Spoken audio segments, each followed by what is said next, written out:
is up, everybody? It is Alex from Heavy New York calling from the altar again, and this time we are here with Tentakel of the Almighty Omega Infinity. It is great to have you here. Thanks for being here, man. Thanks for inviting us. Hey. Anytime, man. Anytime. It feels like only yesterday I was listening to your last album, Solar Spectre, during the lockdown, and now we got the follow up to it, the Anticurrent. This album is absolutely kick ass. Was this just sort of like a Thanks. continuation, or picking up where you left off after Solar Spectre, or would you consider this almost like a new beginning or a standout in Omega Infinities?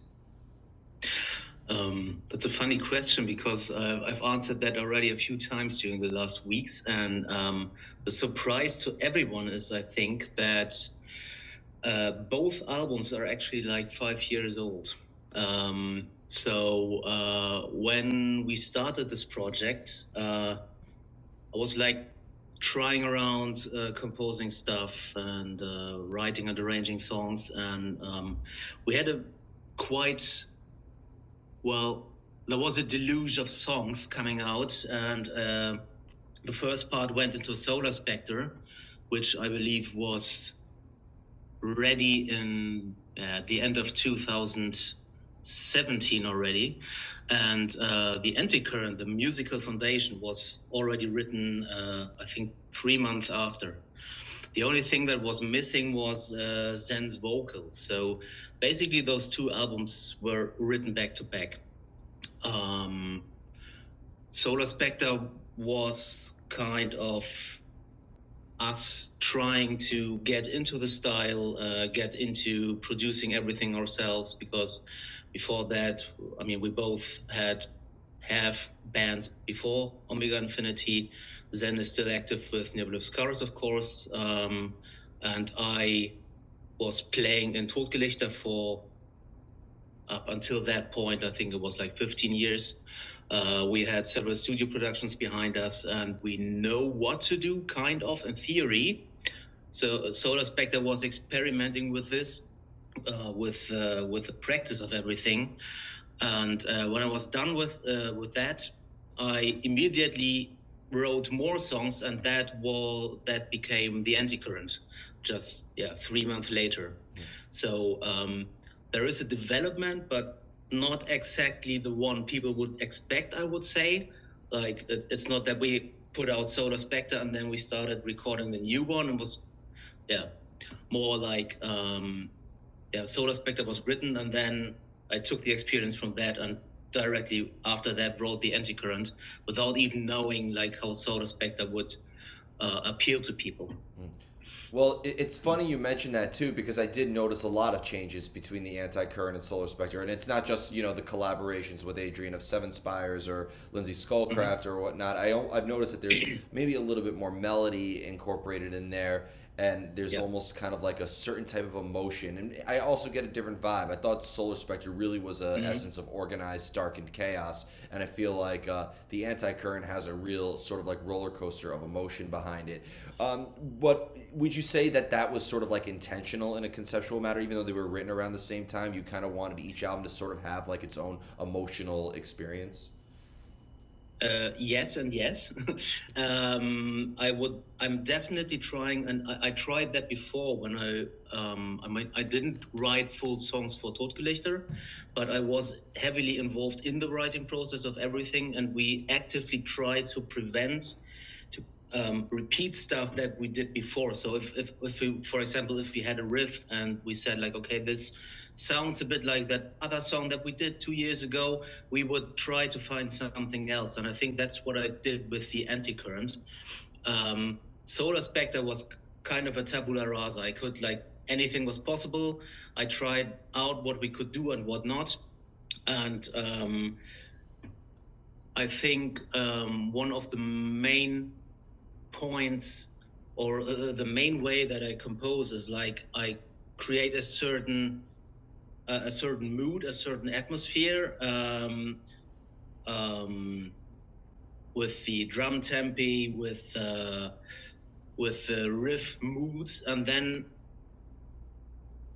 I think at the point where the listener would feel lost, I'm trying to get a melody in, kind of like a lighthouse in all the dissonance, to give the listener a feeling of, okay, so that's happening.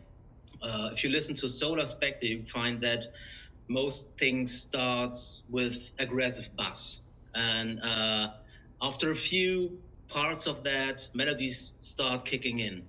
And I think I did this subconsciously on the first album. On the second album, I was like, okay, this is kind of a strength for us, so I'm going to do this intentionally. I was intentionally writing like dissonances first, and then I would give the listener something to attach to, like a melody that's floating above all the bass and the dissonance. I think that's the main difference that you could say separates Solar Spectre and the Anticurrent. Well, another big difference I've noticed, and this could just be over analyzing the hell out of it, but like, with Solar Spectre, I feel like it had more of a sort of like an emphasis on space in a way because of the, you had Mars, Uranus, and Saturn, and so many different, planet titles incorporated in there. And I feel like with the Anticurrent, there's To the Stars, there's Creation, there's Alpha. I feel like the titles are a little bit more, and not to say that it wasn't the case with Solar Spectre, but I feel like a little bit more open to interpretation and a little bit more thought-provoking in a way. So even though like these were written at around the same time and that they're both 5 years old, was it always sort of like was this always part of a specific concept that you had in mind, like let's make them have different conceptual meanings as well? Like even though they're sort of sister albums, I would say they're not identical twins, they're more fraternal twins. Yeah.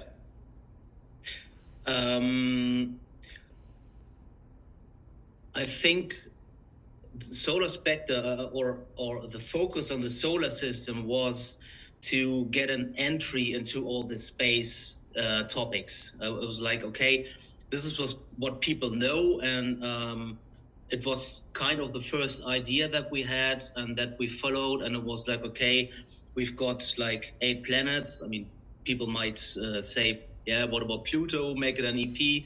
But yeah, we we took the 8 tracks, we took the 8 planets, and that was kind of the topic of the first album. And then when we had that covered, it was like, okay, so space is vast, so what can we do next? And for me, the titles, if you say like the song titles are more open to different interpretations, I would say, well, in my mind they are not. It's like because obviously I know what I was writing about. It was like we start with a Big Bang, with the Alpha, which is like the beginning of everything, and then you had like chaos in space, and then stuff started to form, like dust gathering, stars were born, planets form, all of this stuff. And then it's like Iron Age, the third song on the album, is a little bit back to our own solar system, you could say, because it's like about the birth of conflict, of war.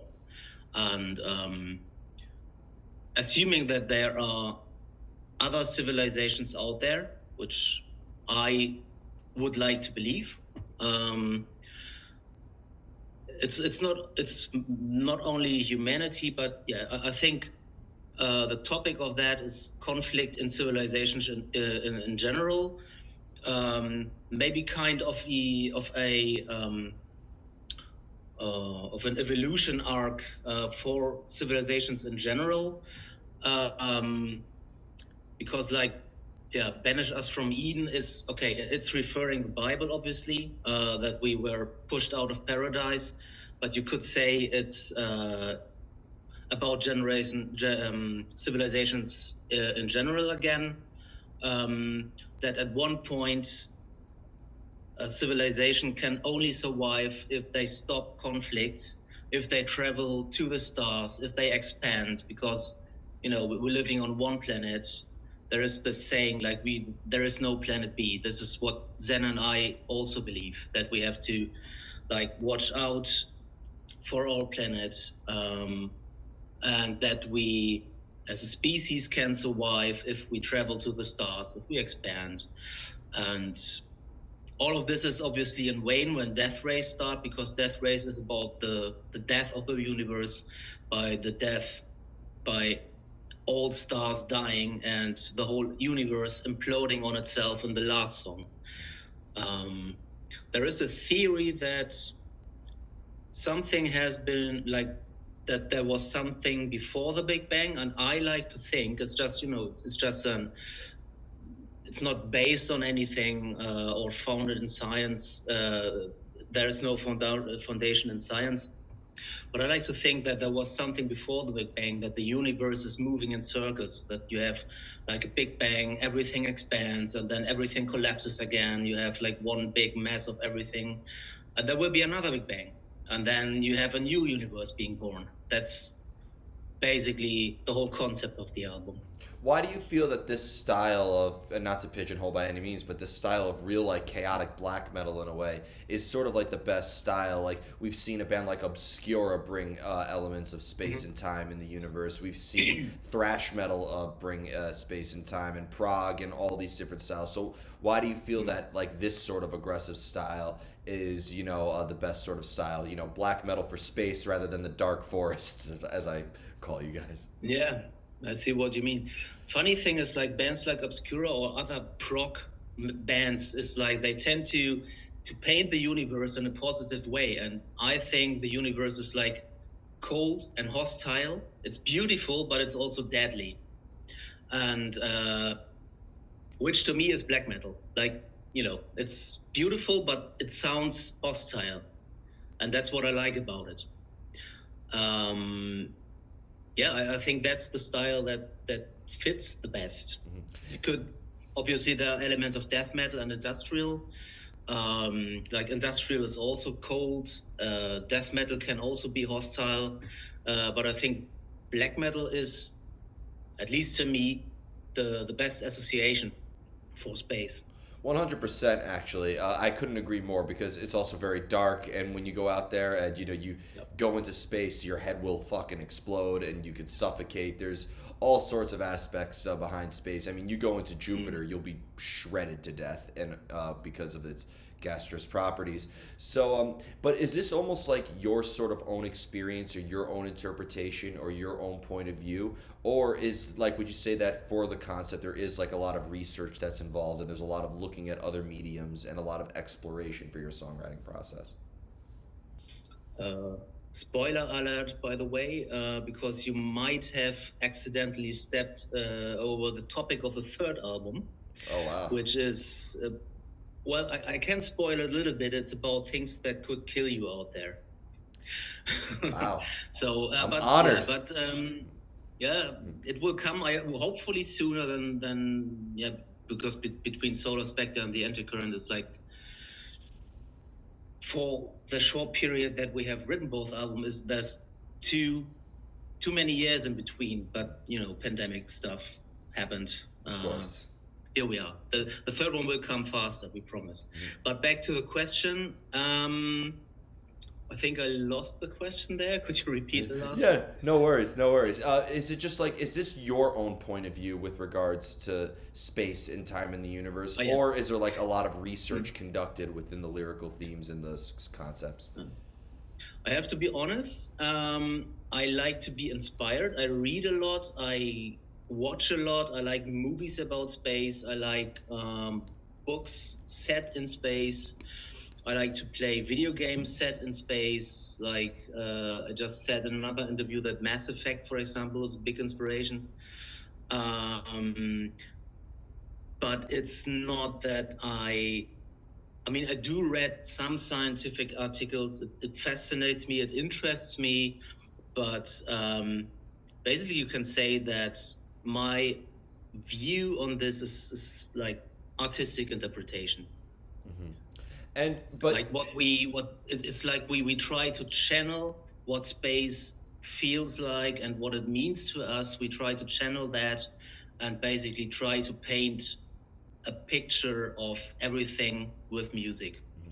But in the end, we're all human beings. We're all products of the own emotions that we feel in the world that we live in. So like, maybe whether it would be intentional or subconsciously, could your own personal life and your own personal experiences also guide your hand with regards to how the music could come to through fruition. Yes, of course. I'm not sure if I got the question right, but like everything I do and the way I write music is obviously always my own interpretation, my own thoughts. It's like if I say there are inspirations and influences, of course, but in the end, I think, or I tend to, I like to think that it's all me that's channeling those inspirations into something. Um, for example, there have been riffs that have been written in a way that I woke up and I dreamt something, and I woke up with a melody in my head. And usually, if that happens, I get up from bed, even if it's in the middle of the night. I run to my computer. I'm like programming this in so I can't forget it, and then I go back to sleep. So I don't know where that's coming from. Maybe the subconsciousness, but yeah. And in the end, like the subconscious and the artistic process, sort of it is a very similar essence to sort of space in a way, and how it's very infinite and it is an essence of matter that can't be created and destroyed. The void, so to say. That's basically part of what we call the void, like the darkness between things. And then that can also be the subconsciousness, yes, to With us. with the sort of like vile interpretation of the universe and this sort of for lack of better words, a sort of misanthropic sort of viewpoint. Obviously, it's very cathartic to create something within the darkness that we feel inside. But could that also maybe make the artistic process just as deteriorating as well? Actually, no, not to me. And I wouldn't call it. I mean, if I say it's hostile, I wouldn't actually call it vile, because to me, um, it's hostile, but not in a conscious way. It's like it's not. Well, it's not evil. It's not malicious. It's just the way it is, and that's what I find fascinating about it. Like the coldness and the hostility, or the hostility that we feel, is something that is just, yeah, maybe it's just something that is there because we are so small, and that's the fascinating aspect, I would say. And do you with this being that you are the multi instrumentalist and you do arrange everything together, does each form of instrumentation represent a different part of you, or being that it's all being channeled into Omega Infinity, it's all expressing the same part of you from the inside? No, that's no different parts. Definitely not. I can say that um, I have something in mind. I have when I create songs, or I have to say, if when I create albums, because I like to say I'm not creating songs, I'm creating albums. So in a way, I know beforehand approximately how many songs it's going to have, what the mood is, what the album flow is, and I'm writing everything to work towards this goal. So in the end, I want to have an album that sounds in a certain way. For example, I always have a main topic of the album before I start writing, and then everything I write is what I feel musically is best representing this topic. So, and this everything goes together. It could be that I start with a drum pattern, but it could also be that for the next song I'm starting with just a melody that I have in mind, and I'm trying to experiment with synth, which sometimes lead me to other aspects. Like sometimes I have a melody in mind, I have a certain synth, and then I'm like playing around. I have another synth with a sound that is so strange that all of a sudden something else is like I hear something else beneath it, and then I'm trying to follow that. It's like in the end, try to stay true to the overall atmosphere I want to create. But it's I would say everything comes together at the same time. Even when I start with a instrument, I mostly have an idea for the rest in my mind, because it's not only one melody, it's always like an ensemble playing a certain atmosphere that I want to recreate. You could say that, I think. Yeah. If a listener really wants to get the full concept and the full meaning of Omega Infinity, do you feel like that these albums are almost have like a cinematic quality? Like in order to get the concept of the Anticurrent, they should go back and listen to Solar Spectre first. And with this upcoming third album that you say, maybe they need to listen to the first two in order to get that? Or could a listener maybe discover you guys and maybe have their own experience in a way? I hope I don't lose the quest, because I will start with a little story. I think I should mention that one of my you will help me out there. I hope if I lose the question again. But one of my the most important band in my life, I can say, is Genesis, and to me, one of the best albums ever written is The Lamb Lies Down on Broadway, because it's for me it's like a masterclass in songwriting, in album flow, in it's an epic album. I think it's 1.5 hours long, and doesn't get boring. But then again, I can only listen to it and appreciate it if I have the time to listen from the beginning to the end. So that's what I try with Omega Infinity as well. I try to write albums that have a certain flow and a certain atmosphere, and as a listener, you are taken on a journey that starts at the beginning and ends at the end of the album. What I'm trying to say is, if you look at Genesis, they obviously have a lot of albums under the belt. And there is a lot of debate about whether you must, if Peter Gabriel or Phil Collins or whatever. To me, it's like you have this band that starts friends at school, forming a band, playing like in a school band, and then develop from there. They write their first album. They fail because, for some reason, I think the story goes, it was in the biblical section of the record stores. No one could find it. So the first Genesis album was, I think, 500 units or something.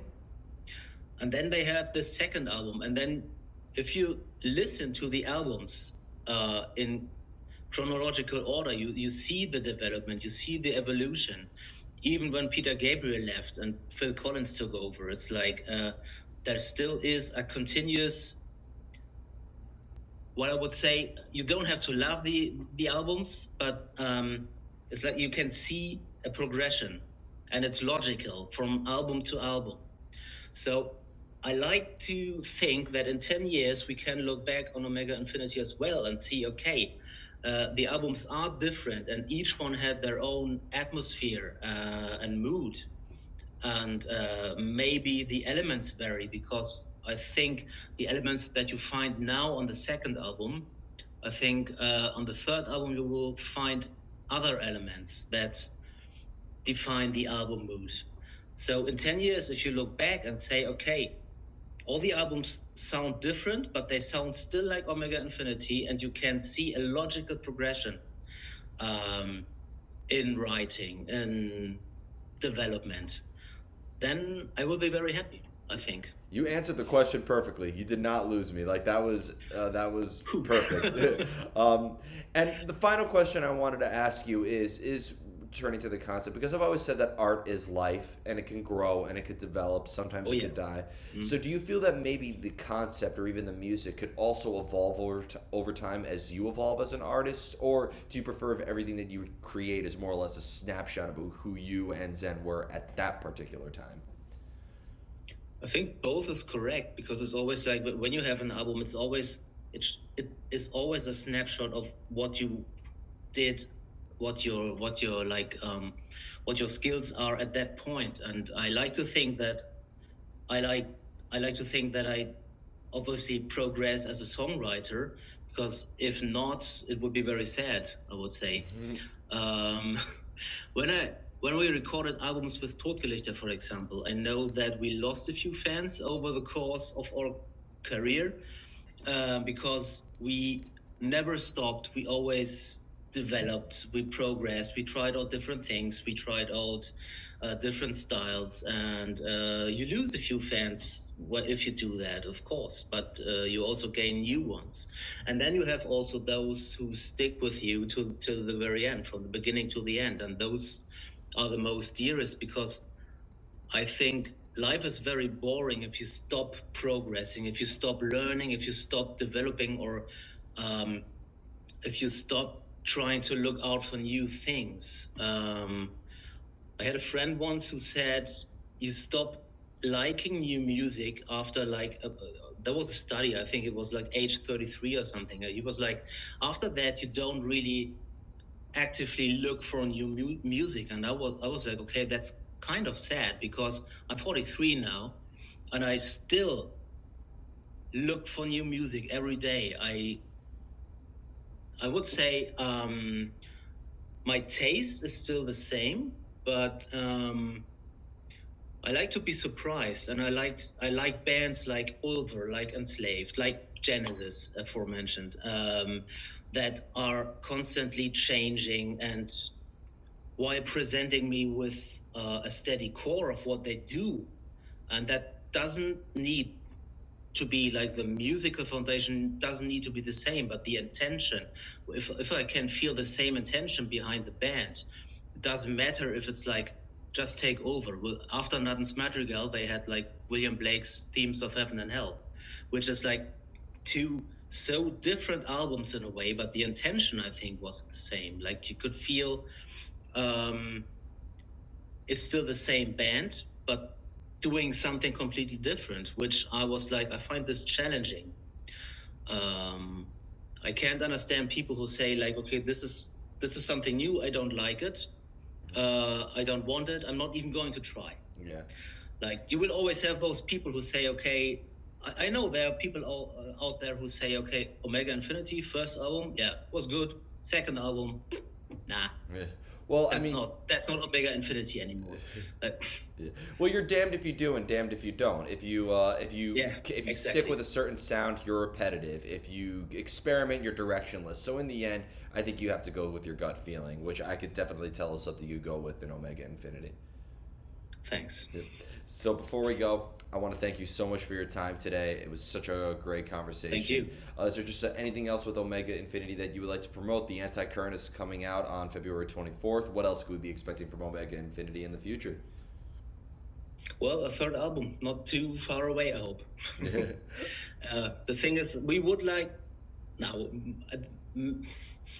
I would say maybe at one point we would like to play live. At the moment, it's kind of impossible. I don't feel like it anyway, but that might change. Zen is in Australia, I'm in Europe, who knows?